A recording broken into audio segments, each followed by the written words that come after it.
Salve, salve família! Beleza com vocês? Cleitão na área com mais um dos videozinhos, hoje nem tão básicos assim pro canal. Um videozinho hoje que vamos falar a respeito da questão da boba, do vírus aí, da boba, conhecido por alguns aí como vírus da varíola aviária. E aí, a gente pode reproduzir um canário que já teve esse vírus da varíola aviária? Acho que hoje o vídeo vai ser um pouquinho polêmico, por isso selecionei apenas uma pergunta ou um comentário para a gente estar batendo um papo e tentando explicar aí, lembrando que é de acordo com aqueles meus velhos e bons manejos de sempre e de acordo com aquilo que a gente aprende aí ao longo da vida nesses mais de 25 anos criando o canal. Beleza? Então vamos junto ficar até o fim desse vídeo aí para a gente bater aquele papinho cabeça e tentar esclarecer alguns pontos a respeito desse tema. Beleza? A gente vai entrar nesse tema logo após a nossa vinheta.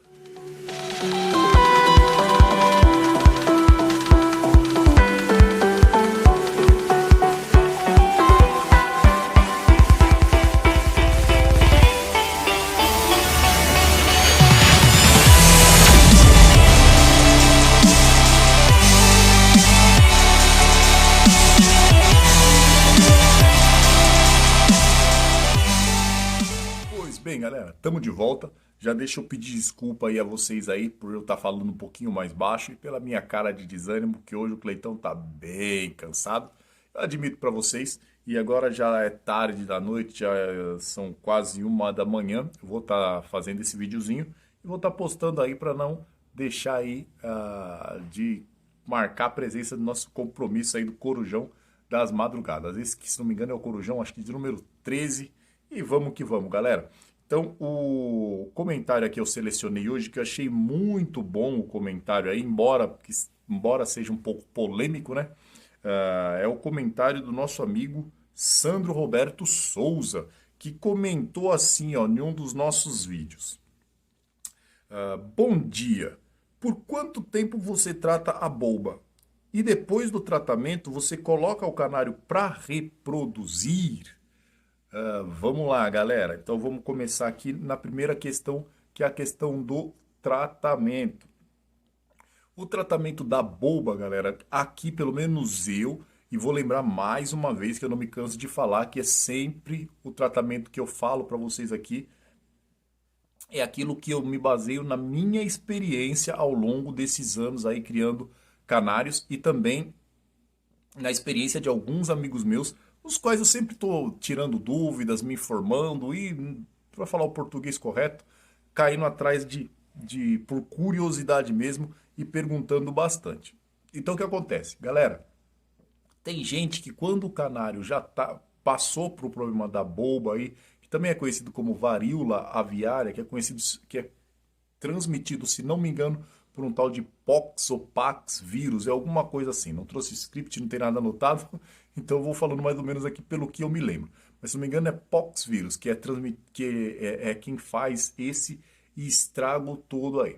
Alguns criadores, quando já veem a sua ave acometida por esse tipo de doença, que geralmente dá aquelas pipocas, às vezes dão no pé, a maioria das vezes dão na cabeça, perto do bico. Quando dá perto do bico, geralmente é problema, porque aí geralmente o pássaro às vezes morre porque a gente não percebe, mas aquela pipoquinha também dá pelo lado de dentro ali do bico e acaba matando o pássaro sufocado. Então algumas pessoas, quando veem que o vírus está num canário, preferem às vezes até sacrificar e tal. Às vezes o canário ele melhora, às vezes até por si só ele melhora, mas aí depois aquele vírus fica como se ele estivesse hibernando. E assim que a imunidade do pássaro cai, baixa, assim como, por exemplo, o vírus, se não me engano, da catapora em nós humanos, ele acaba se transformando, eu não sei se é catapora mesmo, eu sei que aí ela vira não sei o que, zoster lá, eu sei que ela, depois quando a sua imunidade baixa, ela acaba voltando e aí ela ataca de uma outra maneira.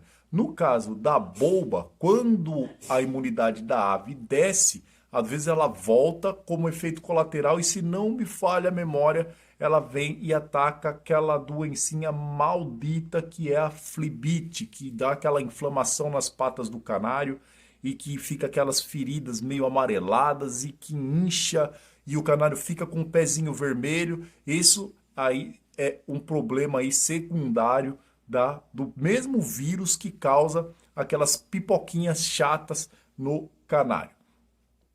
Muito bem. Explicando mais ou menos essa primeira parte, agora vamos tentar fazer um resumão aqui da segunda parte.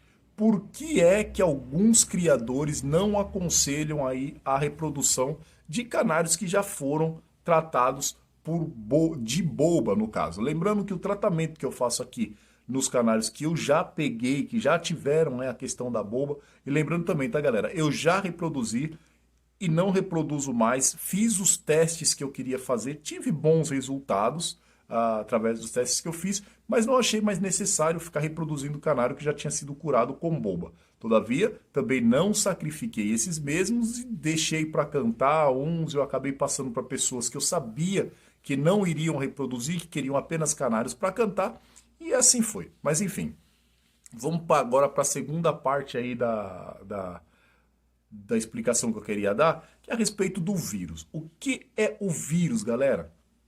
E não é só o vírus da boba aí no caso, são vírus. A gente está falando, acho que é do pox vírus ou pax vírus, apenas que é o da boba. Galera, se eu estiver falando o nome errado aí, que eu estou falando de cabeça aqui pelo que eu me lembro, pelo que eu já li, eu não me lembro se é pox ou pax vírus, eu sei que é um dos dois aí, tá? Então o que acontece? O vírus, galera, como é que ele atua aí? Se eu tiver errado aí, galera, ou tiver alguém aí que tenha mais facilidade para explicar do que eu, pode deixar aí nos comentários à vontade aí para tentar. A gente está tentando mesmo só esclarecer aí do jeito mais básico possível. Então o que acontece, galera? O vírus nada mais é do que... Como é que eu posso explicar para ficar de uma maneira bem fácil, galera?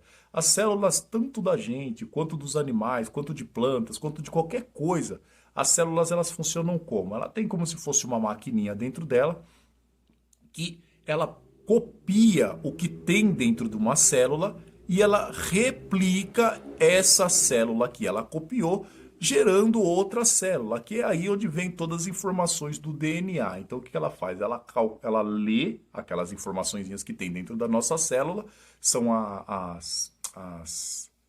não sei se são proteínas, acho que são as proteínas, a sequência de proteínas, questão de ácido nucleico e tal. Não vou entrar muito nesse detalhe, porque acho que nessas aulas aí de biologia eram as aulas que eu cabulava a aula para ir ficar com a dona Paty lá, tá vendo? Sabia que um dia ia fazer falta. Mas enfim, galera, então o que acontece? Para a célula se repetir, ela pega aquela fitinha, se não me engano, que é a fitinha do RNA, e aí vai e ela copia, ela vai fazendo as cópias das células. E assim ela vai replicando as células. As nossas células, geralmente, elas morrem, vira e mexe, elas morrem. Um dado interessante até que uma vez eu li num estudo, galera, é que nós, assim como pessoas, a gente sempre está trocando de células. E a gente acaba trocando todas as células do corpo. Em 7 anos, 8 anos mais ou menos, todas as células que você tem hoje no seu corpo vão morrer e ser substituídas por outra. Então daqui 7 anos, você praticamente vai ser a mesma pessoa, mas com um corpo novo. É uma viagem aqui da minha cabeça, mas é basicamente isso. Vamos focar aqui para não fugir do assunto. Então o que acontece? Então agora vocês entendem como é que funciona. As células, ela para se reproduzir, ela tem ali como se fosse uma maquininha dentro dela, uma máquina de cópia, que ela copia daqui e reproduz ali. Então todas as informações dessa célula, elas saem na outra. Então você continua sempre mantendo aí a sequência de como as coisas têm que ser. O que o vírus faz, galera? O vírus, há controvérsia, se ainda tem bastante debate para saber se vírus é considerado vivo ou não. Até porque para qualquer coisa ser considerado como vivo, como ser vivo, ele precisa ter células. E o vírus, ele é uma substância que alguns dizem ser vírus e tal, que ele não tem a sua célula, ele depende de outra célula para parasitar e se reproduzir. E é aí onde mora o problema e é aí onde eu queria chegar. Toda essa bagunça que eu fiz aqui foi só para dar uma introduçãozinha para vocês entenderem onde é que o bicho pega. O que acontece com o vírus da boba, galera? O vírus, ele vai atacar uma célula. Atacando a célula, ele joga dentro da célula a sua identidade, o seu DNA ou a sua fitinha de RNA, ele joga a sua identidade na célula e ele literalmente buga o sistema da célula. Então o que acontece? Aquela maquininha que tinha dentro da célula, que ela vai pegar, copiar a sequência da sua célula e reproduzir outra igual, copia, reproduz, copia, reproduz, copia, reproduz, até que essa célula morra e outras surjam novas, mas na mesma sequência de DNA que essa célula tinha e foi copiada, o que o vírus faz? Ele ataca a célula, ele entra dentro e ele muda a sequência do DNA. Então a maquininha que copiaria a célula, ela buga. Ela faz o quê? Ela estava copiando a célula e reproduzindo igual, copiando, reproduzindo igual. Agora o vírus entrou nessa célula e ele joga a sequência dele. Então aquela maquininha ela vai começar, copia a célula afetada pelo vírus e produz uma outra igual àquela que foi afetada pelo vírus. Então, de maneira viral, não à toa, ela começa a disseminar e expandir aí o vírus. Então, mesmo você tratando o seu canário, o que acontece? Às vezes você consegue tratar o canário, você enfraquece o vírus, levantando a imunidade da sua ave e o vírus, por mais que ele não morra, ele continua ali meio que incubado, só que ele perde força e ele não consegue mais afetar a sua ave. Todavia, ele continua portador desse vírus, ou seja, ele está ali ainda escondidinho, mas o organismo, de alguma maneira, ele consegue reagir e ele não vai ficar ali reproduzindo aquela célula maligna, a menos que a imunidade do bichinho diminua muito. Eu falo do bichinho, mas isso também acontece pra gente, tá ok? Aí entra naquela parte. Cleitão, então quer dizer que se eu reproduzir esse meu canário que tá com esse problema, eu vou estar passando o mesmo problema dos filhotes? Teoricamente sim, galera. Por quê? O que acontece? É aquilo que eu estou dizendo para vocês. Células que se multiplicam. Naturalmente, quando você tira um filhote desse canário que é portador desse problema, o que vai acontecer? As células do pai vão ajudar a formar, através do DNA, o filhote. E aí, se no DNA do pai vai incluso algumas células que já têm a fita de informações do vírus dentro da célula, o que vai acontecer? Essa célula vai também se multiplicar no filhote e o filhote também vai ser um portador do vírus. Cleitão, então quer dizer que é impossível, eu não posso tirar filhote com esses canários porque senão tá tudo lascado, o bicho vai pegar. Galera, calma, vamos com calma aí. Ó. O vídeo tá ficando um pouco longo já tô vendo aqui que já estamos com quase 12 minutos de vídeo, mas eu acho que vale a pena a gente dar uma alongada nesse vídeo aí. O que acontece, galera? Vou agora mudar de canários para um problema que a gente teve aí há alguns anos atrás. Acho que todo mundo se lembra aí da epidemia de febre amarela que teve. E os macaquinhos estavam morrendo a rodo. Perto aqui de casa mesmo, em Atibaia, perto da casa da minha avó. A gente estava com um problema sério lá com as questões dos macaquinhos que estavam morrendo a rodo e estavam passando aí a doença para o ser humano aí, né? Bom, vocês devem saber do que eu estou falando. Enfim, galera, o que acontece? Esse vírus, quando ele atacava os macaquinhos, ele estava matando os macaquinhos a rodo. Todavia, se você for olhar lá na África, o mesmo vírus que ataca os macaquinhos aqui, atacava os macaquinhos lá. Só que os macaquinhos lá da África, eles são muito mais resistentes do que os macaquinhos daqui. Por que isso acontece, galera? Questão de sistema imunológico que já consegue lidar com o vírus e cria próprias defesas contra o próprio vírus. Então, dificilmente um macaquinho lá da África sucumbiu a esse vírus. Aqui no Brasil, na América do Sul, como era um vírus novo, todo macaco que pegava era bem provável que ele morresse. Por que isso acontece, galera? O próprio organismo, através da seleção natural, ele vai criando meios de conseguir lutar contra esses tipos de problemas. Então o que que acontece? Cleitão, então você está falando para mim que os canários podem continuar reproduzindo e eles não vão morrer? Vão morrer alguns, galera. Mas aí o que que vai acontecer? A lei da seleção natural, ela funciona mais ou menos assim. Sempre os mais fortes vão sobreviver e vão passar o seu material genético para a sua prole. Ou seja, se você começa a reproduzir, eles estivessem na natureza, vamos supor, estivessem na natureza e eventualmente esse vírus tivesse acometido aí todos os canários soltos na natureza. Grande parte deles iria morrer.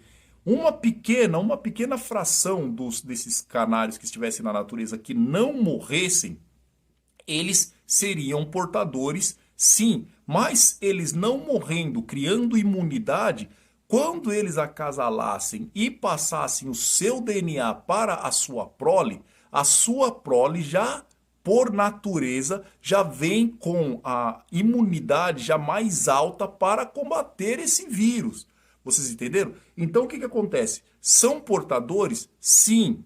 Isso significa que todos os filhotes portadores vão morrer, ou vão ter as pipocas, ou vão ter as flibites. Ah, esse passarinho é doido, rapaz. 1 hora da manhã, no escuro, o bichinho tá cantando ali, ó. Aí o que que acontece, galera? Vão ser portadores? Vão ser portadores. Vão morrer? Não é necessariamente assim. Então o que que acontece, galera? Se você tem um canário que ele é portador do vírus, isso não significa que os filhotes dele vão, só pelo fato de ser portadores do vírus, vão morrer. Agora, aí entra num ponto que é meio chato até de se falar na canaricultura. Às vezes, em busca de um canário, de um padrão, de uma cor, de um jeito perfeito do canário, você acaba mudando geneticamente através da seleção artificial.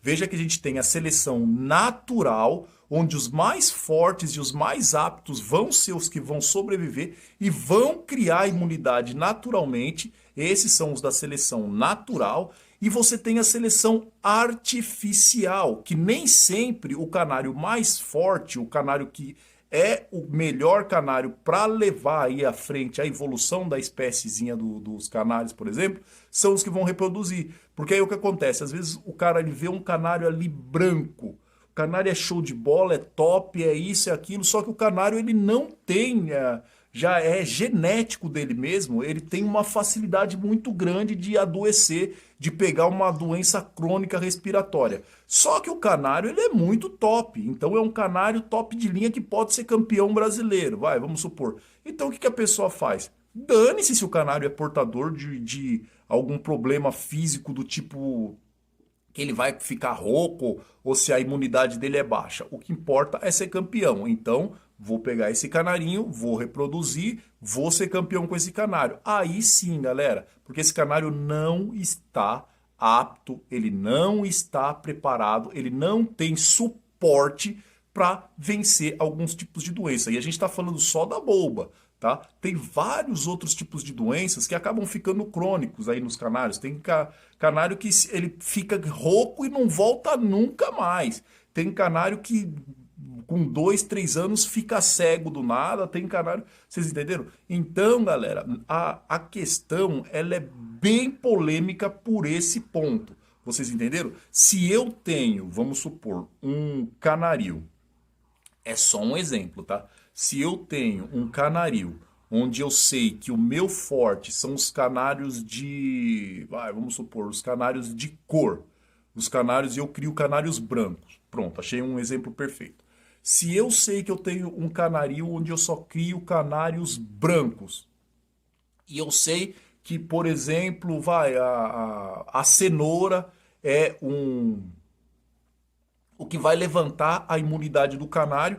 E aí eu dando bastante cenoura pro canário, eu sei que a imunidade dele não vai baixar, então ele não vai ter problemas aí com o vírus. Lembrando mais uma vez, é exemplo, tá, galera? Então eu sei, vou tacar cenoura pro canário e o canário vai conseguir ficar sempre com a imunidade alta, então ele não vai ter problema com o vírus. Só que a cenoura é rica em beta-caroteno. Se eu der a cenoura para meu canário que é branco recessivo, ou branco dominante, que digo, porque o branco recessivo acho que não teria nem tanto problema. O problema são mais os brancos dominantes aí. Se eu der um branco dominante, bastante cenoura que é recheado em beta-caroteno, a probabilidade dele ficar mais amarelado é maior. Então, o que eu faço em busca de um padrão perfeito para mim ser campeão? Eu não forneço a cenoura para ele. E aí é aquela troca. Eu troco a chance de aumentar a imunidade do meu canário por um canário com um porte que vá mais me agradar. E aí eu não preciso explicar para vocês o que acontece se um vírus desse chega aí num canarinho como o meu, por exemplo, onde eu só crio canários brancos, né? O efeito vai ser devastador. E é por isso, galera, que eu volto a dizer, se você quer começar uma criação, para pegar os manejos, pegar os truques, pegar tudo de bom que você tem de aprender, começa pelos pé durinhos. Os pé durinhos geralmente são mais resistentes, eles já têm a imunidade um pouco mais forte. Você pode ver que canário pé duro dificilmente fica rouco, dificilmente tem doença. Vocês podem observar, por exemplo, que esse problema da flebite, que é derivado aí do vírus do pox vírus lá, da boba, geralmente eles atacam, geralmente não, principalmente algumas raças de canário aí, como os Lanka, os Yorks, são os canários que geralmente tem mais problema com isso. Aí eu pergunto, por que será, galera? Será que não é que resultado da seleção artificial que a gente mesmo faz? Então, galera, é aquilo que eu estou dizendo para vocês. É um tema bastante polêmico, lembrando mais uma vez a vocês, galera, isso tudo que eu estou dizendo aqui é tudo de acordo com aquilo que eu aprendo, que aquilo que eu observo e aquilo que eu digo para vocês, galera. Nem sempre o fato de você ser um criador de pé duro te faz um cara que não possa entender de canários. Tudo vai da sua força de vontade. Eu mesmo sou um cara apaixonado por pé duros, mas isso não me impede de pesquisar e entender o que acontece no ramo da canaricultura. Vocês entenderam, galera? E só para a gente terminar esse vídeo aqui, que já estamos em 20 minutos, galera. Um exemplo que eu quero dar para vocês é o seguinte. Quando você fala assim, pô, eu não posso acasalar um canário portador do vírus da boba. Aí eu te falo, galera, quando você vacina o seu canário para não pegar a boba aviária, o que é introduzido no seu canário? É o vírus da boba, é o mesmo poxvírus, só que ele é introduzido enfraquecido. Para quê? Porque assim o organismo do pássaro ele vai conseguir identificar o problema que aquele vírus causa e o organismo, o sistema imunológico da ave vai entender e vai aprender a combater aquilo. Então a imunidade sobe e o vírus não consegue se replicar dentro do organismo do animal. Então, teoricamente, se você vacina a sua ave contra essa doença, você está injetando também o vírus no seu passarinho aí com a mesma doença. Então, fica aí só para vocês pensar. Espero que eu tenha conseguido ajudar vocês aí com esse vídeo. Sei que ficou meio cansativo, ficou meio chato, acho quase 25 minutos de vídeo. Mas, galera, eu tentei fazer um resumão aí para vocês a respeito daquilo que eu entendo mais ou menos. Volto a dizer, galera, não sou nenhum perito, não sou nenhum biólogo, embora tenha alguns amigos que o sejam e eu encho o saco mesmo perguntando quando eu tenho dúvida. E é tudo de acordo com aquilo que eu aprendo, beleza, galera? Então espero ter conseguido ajudar vocês. Se você gostou do vídeo, chegou até aqui, não tiver inscrito no canal, se inscreve aí, ativa o sininho de notificações, deixa aquele likezinho maroto que ajuda a gente demais. E eu vou ficando por aqui, vou terminar de editar esse vídeo, vou puxar um soninho porque o Cleitão tá super cansado. Ah, galera, aí ó, já vou dizendo para vocês aqui também, já adiantando, tô quase começando a mexer lá no canaril, como eu prometi para vocês, todo dia eu vou fazer um videozinho para mostrar para vocês o passo a passo de como o canarilzinho lá meu está ficando. Tá atrasado, essa pandemia aí atrasou um pouco a gente aí, mas é isso aí, galera. O importante é o nosso amor a esses passarinhos. Deixa eu mandar já uns salves aqui rapidinho, galera. Quero mandar um salve aí pra Edna, que tá no outro vídeo falou que tava ansiosa aí, esperando aí o corujão. Pro Gabriel Custódio também, que quero deixar um salve aí para ele. Deixa eu ver se eu vejo aqui, galera, rapidinho aqui o resto do pessoal. Acho que eu perdi. Galera, ó, no próximo vídeo eu prometo mandar salve aí para todo mundo. Não vou ficar procurando agora aqui, porque esse vídeo já tá bem longo. No próximo vídeo que ficar mais curtinho, promessa do Cleitão, a gente vai estar mandando salve aí para uma galera, beleza? Então, beijo no coração de vocês. Fiquem à vontade para comentar aí, se discordaram de alguma coisa, os comentários são livres e a gente pode bater um papo a mais sobre esse tema, caso você goste aí desse tipo de tema aqui. Beleza, galera? Desculpa a chatice, forte abraço do Cleitão, fiquem todos na paz, até o próximo vídeo e falou!